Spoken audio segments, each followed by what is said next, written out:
second opportunities, and I think that's the whole. Chicago tonight is without most of its adequately trained firefighters. The strike continues. So far, the city survives. No major fires to report. This is John Kalia. I'll have the story of the strike issues and those on the picket line. The search for a missing baby comes to a happy ending, and tonight, Target 7 follows the ambulance chasers. Those stories, sports, and weather when Eyewitness News joins you next.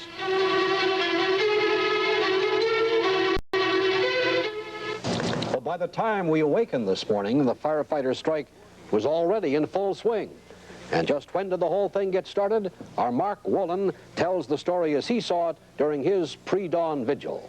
It's 4:30 in the morning, and the firefighters are battling the last fire before beginning their strike. The fire is small, and in minutes they have it under control and get ready for the walkout. At 5:15 sharp, it happens. As many as 4,000 firefighters go on strike for the first time in the history of Chicago.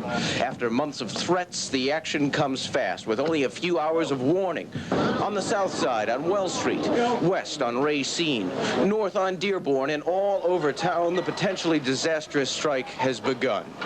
What if there's a fire, the fire call goes unanswered, and a lot of people die because you guys are on strike? It's on the mayor's back. The mayor called the strike?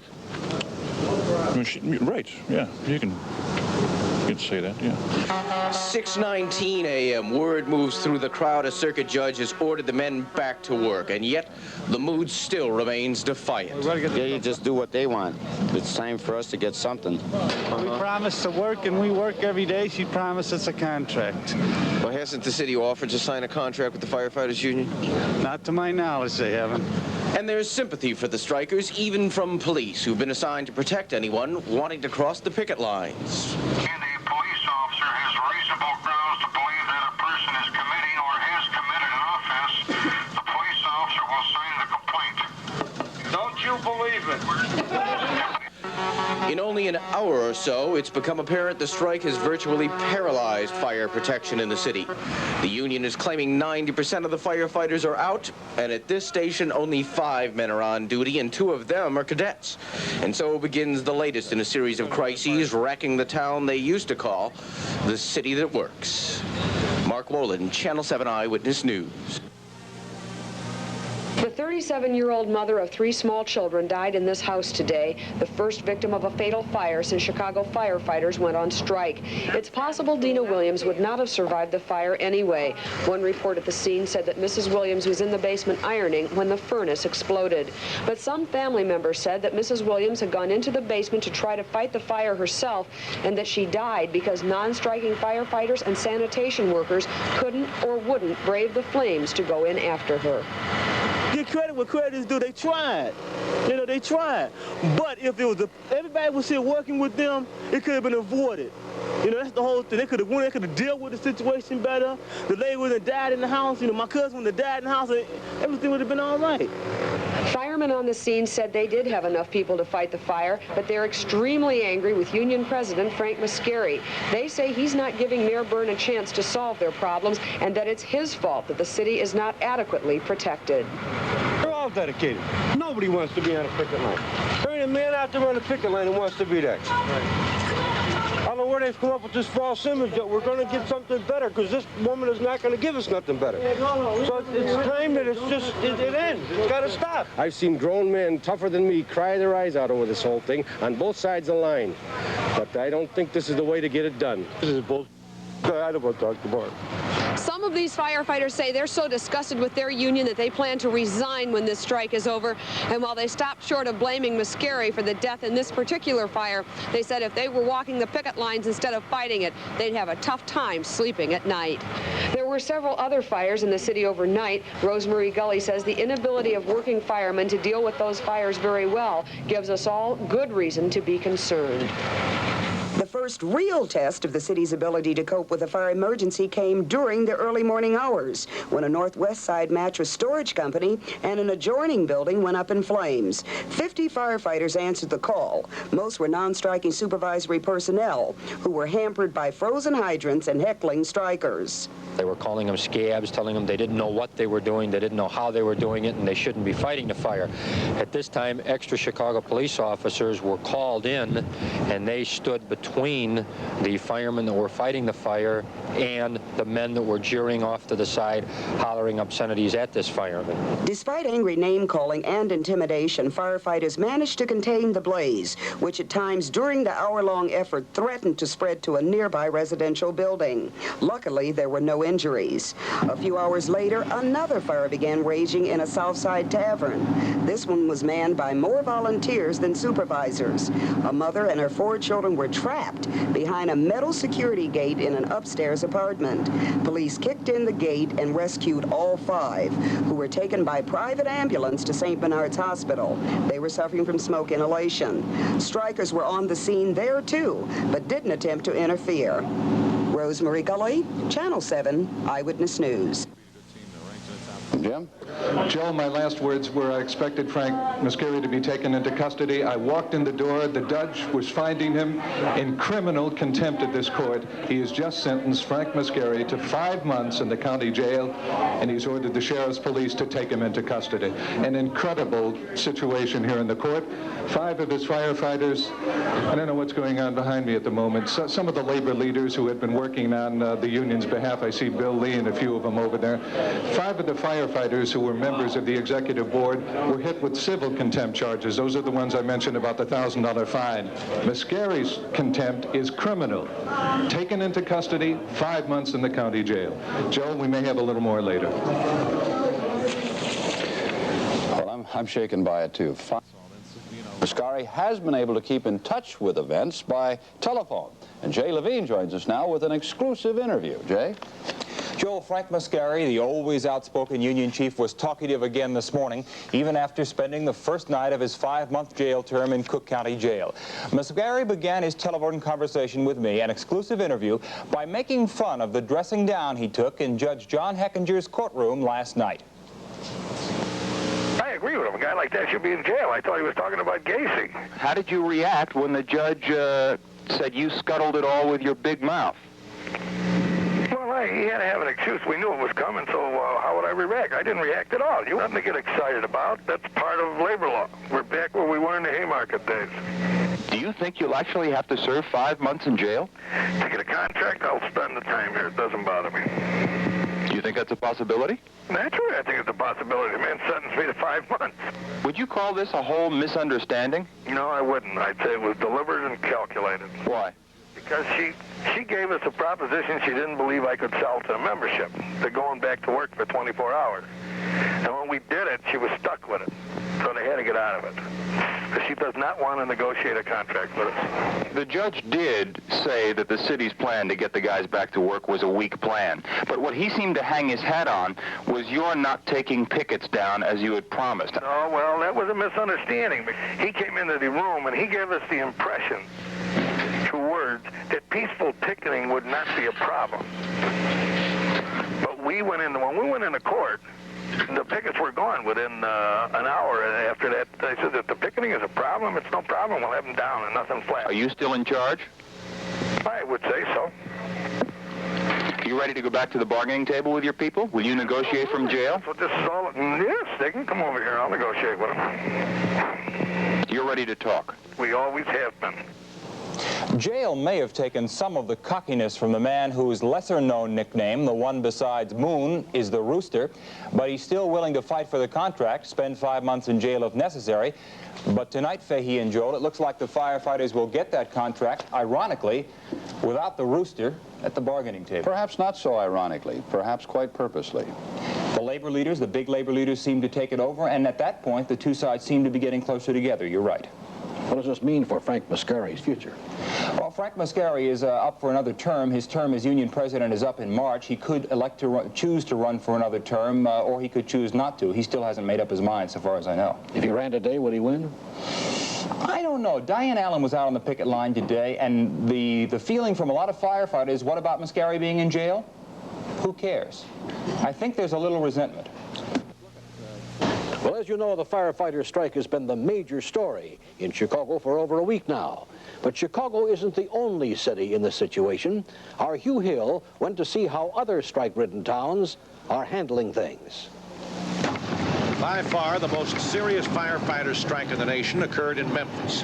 Firemen were joined on the picket lines by police and sanitation workers. During the hot nights of August 1978, National Guard troops with machine guns patrolled the streets of Memphis. Mayor Wyeth Chandler imposed a curfew. All nightlife was shut down. Arson fires were set. Someone slashed the tires on fire trucks. Ambulances were running, but some were sabotaged.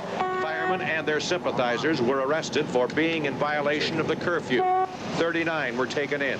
The city of Memphis began taking 2,000 applications from persons seeking the firefighters' jobs. Finally, they returned to work, but threatened another strike unless their demands were met. In Normal, Illinois, the 1978 strike lasted 56 days. The dispute was over membership in the union by captains. When firefighters refused a court order to return to work, they were sentenced to jail and stayed there 42 days. In Springfield, Illinois, in 1976, a firefighter strike lasted 8 days. 4 union officers were jailed for a week. The strike failed, and the men went back without a contract.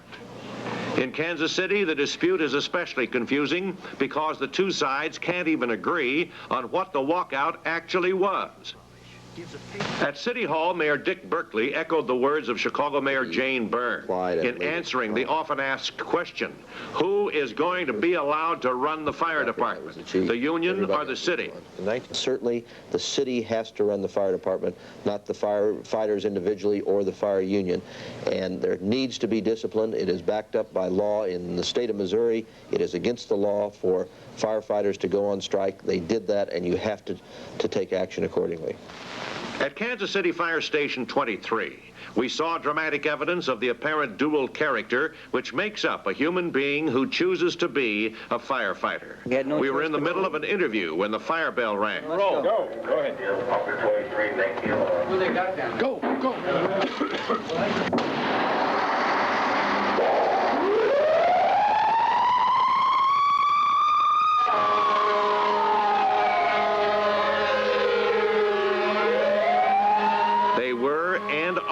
Dedicated men, just as their counterparts in Chicago. But the contemporary dedication of firefighters carries over to union solidarity. But there are calm voices, like Kansas City Captain Dave Walker. Well, I think if Mayor Berkeley stepped in and something was done about the men being fired, I think we could work something out. But right now, there seems to be a pretty bitter dispute. It's bitter on both sides. Just as in Chicago, there doesn't seem to be thorough knowledge of what both sides are doing.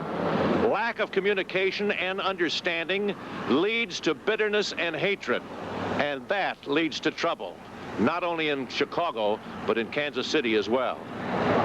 This is Hugh Hill, Channel 7 Eyewitness News at Fire Station 23 in Kansas City. Despite the obvious risk of a major fire during this strike, the public does not overwhelmingly support Mayor Byrne. Our exclusive Eyewitness News poll asked 200 Chicagoans, whom do you support in the firefighter strike? 38% said they support the firemen. 48%, that's less than half, said they support Mayor Byrne. 14% said they don't know. At the end of the hall, 2 rooms. In one room, the city, and another, the firefighters. They're still talking to each other. They have been for the past 8 hours. But as we reported earlier, more tragedy overnight, snuffing out the lives of 4 children. Rosemary Gully takes us to the south side, where neighbors say that death by fire was unavoidable in this case. It was an inferno that didn't give the children a chance. It happened last night before most of us went to bed. Cheryl Russ says she filled the space heater with water. Shortly afterwards, she began to smell smoke. She didn't think it was inside her basement apartment, so she went outside to look around. And when she returned... When I got back in there and I seen the smoke, I heard my little girl crying. I tried to go into the dining room, but it was so much smoke. So I ran down the street. I went to hollering, fire, fire. Then I beat it on the people's doors upstairs, and a man, he come out, and he went to hollering, fire, fire. I asked the man, I said, could you help me get my kids out, please? They didn't respond. So I just went to running again. I went back in. I couldn't see nothing there. And then I kicked the windows all out. And then the blaze just went up. And that was it. My mama helped, but I couldn't get in that room. Your neighbors? They didn't help. Did they hear you? Yeah, they heard me because I was hollering, somebody, please help me get my kids. This fire seemed to be beyond anyone's control. Once it raged, there was no getting inside to get the children out. Simone was 11 months old. Her first birthday would have been tomorrow. She had a 4-year-old brother, Cornell, 2 sisters, 6-year-old Rondria and Shakana, who was 2. They never stood a chance. But 4 other children are alive today. Esther Pierce, who lived up above on the first floor, saved her children. The smoke, I told them, I said, well, we better get on out of here because I was afraid that the heater was going to blow up. So we ran on out the back, and that's when I saw Miss Rush. She was running, trying to get help, and asking us would we help her get her children out, but our hands was full. In situations like this, we always want to place blame, but it matters little who's responsible when 4 children are dead. Rosemary Gully, Channel 7 Eyewitness News. But in the midst of all the tragedy, there is an effort to end this thing. Both sides have been talking all day to try to come to some resolution of the strike, and reporters are waiting, the cadre of reporters waiting, as we have so many times during this whole strike. Fires take the lives of 6 on day 21 of the Chicago firefighters' strike. And Mayor Byrne breaks her silence. She'll be joining us for an exclusive interview. John Hurling is with me, and we'll get back to the questions later, but just what is going to take place? There is going to be a vote tonight on what was agreed to and then gone back on by the union. Yes, that's correct, and what we intend to do is make the decision of the executive board known to the membership and have the membership vote on the memorandum of agreement. So possibly May I say something? We could go back, the firefighters could go back to work as early as tomorrow? If they ratify that memorandum of agreement. All right, Mayor Byrne, you have a comment. Yeah, hi, John. How are you? I'm fine. Good I to see just you. wanted to state to you that I don't even think Channel 7 is sitting here knowing that you're breaking a big story. Because when we left our office, we weren't sure yet if you were going to take it to your membership. Well, I'm glad to inform our viewers of that. This is what we have just learned, and we're here to find this out. Now, this is about the most encouraging thing that's happened in 11 days. Well, if it's encouraging, it'll be encouraging if the members ratify it, but I'm not sure as to whether the members will ratify it or not. What about the amnesty problem? Well, that seems to be a problem. There was criminal and quasi-criminal charges to be put in there, and I'm not too sure with the explanation we got from Attorney Hanley whether that would be something that in the quasi-criminal standards, whether that wouldn't be with ordinances of the city of Chicago, such as obstructing foot traffic or any other charge that could be put against them for a city ordinance. I would like to add one other thing, too. Mr. Hanley had asked of Mr. Palumbo, and maybe you don't know this, Bill, that if you were, when he found out if you were taking the package in, that we would, of course, respond to your inquiry of quasi-criminal. And if, in fact, the package is to go to the membership, our agreement, or my agreement with him to be forwarded to you, of course, I'm on TV and I can't do it that way. I can do it to you directly. and that is that the You can do it right here, Mayor. quasi-criminal part, if it stood in the way of getting the men back, mercy would be shown on the quasi-criminal. John, your reaction to that? That may be well, but I haven't. We haven't been told that until this Well, you time. were just told that now. The first strike by firefighters in the history of Chicago has created an atmosphere of highly charged emotion. The bitter attitudes of both sides have reached such a stage that they can no longer talk rationally. It means Chicago is probably in for a long strike. And according to some City Hall loyalists, that is exactly what this man wants. Personnel Director Charles Poonian calls him a carpet-bagging troublemaker whose job it is to create strikes. He denies it. And Mike Lass doesn't cause strikes. Mike Lass is only allowed to participate with those people that once they desire to pursue their interests through the collective bargaining forum is fortunate enough to represent strong, good people in achieving those ends. And who is Michael Lass? His title, International Staff Representative, Firefighters Union. He is 38 years old, born and raised in Evanston.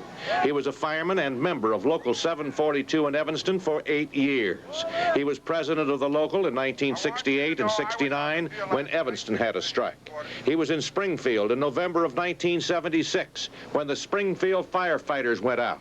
He was in Normal in March and April of 1978 when the firemen there struck for 56 days. He was in Waukegan in July of 1978 when the city aborted a fireman's strike by threatening to fire all strikers. And he's been at strikes in Joliet and Danville and in Lexington, Kentucky, and now Chicago. Lass considers the Chicago strike unique because of the long-established alliance between City Hall, the unions, and the courts. This is a fully orchestrated, fully coordinated union bust.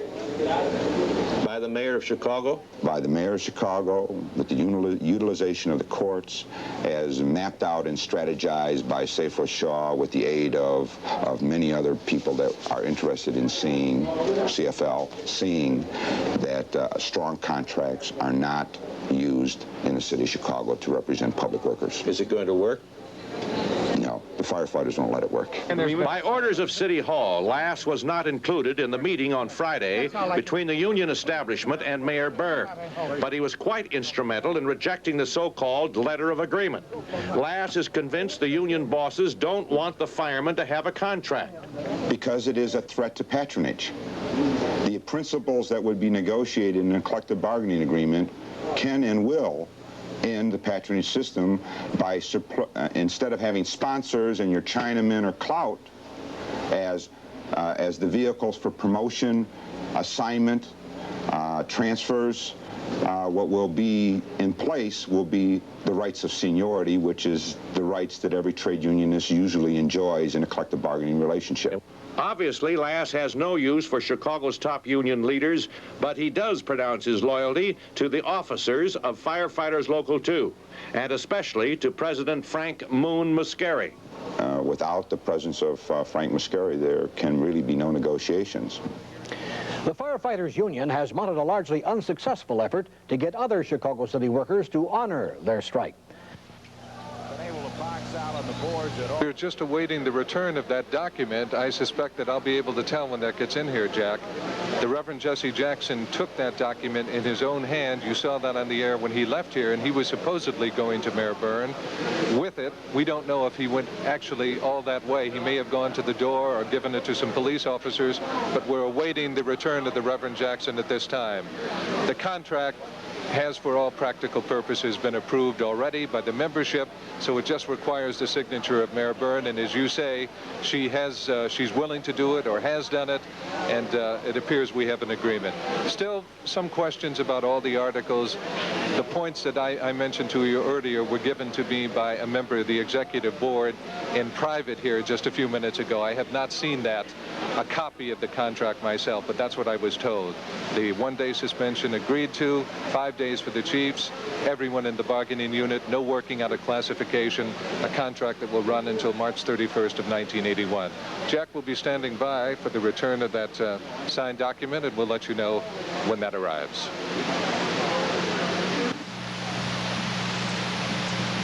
Good evening The Chicago firefighter strike is over, and for the first time in almost a month, the city is again enjoying full fire protection. Mark Wolin wraps up the developments of the past very hectic 24 hours. They came back in groups of 2 and 3, 3,000 firefighters all in all, going back on duty 24 days after they unlawfully walked off the job. Well, right now I just want to get back into the transition of working, get into the flow, you know, being a fireman again. Inside stations like this one, the men signed in to rejoin the 1,000 or so firefighters who remained on duty during the past 3 weeks.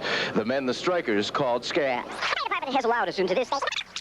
Presumably the absence Of television cameras will help keep the reunion between strikers and non-strikers as cordial as possible.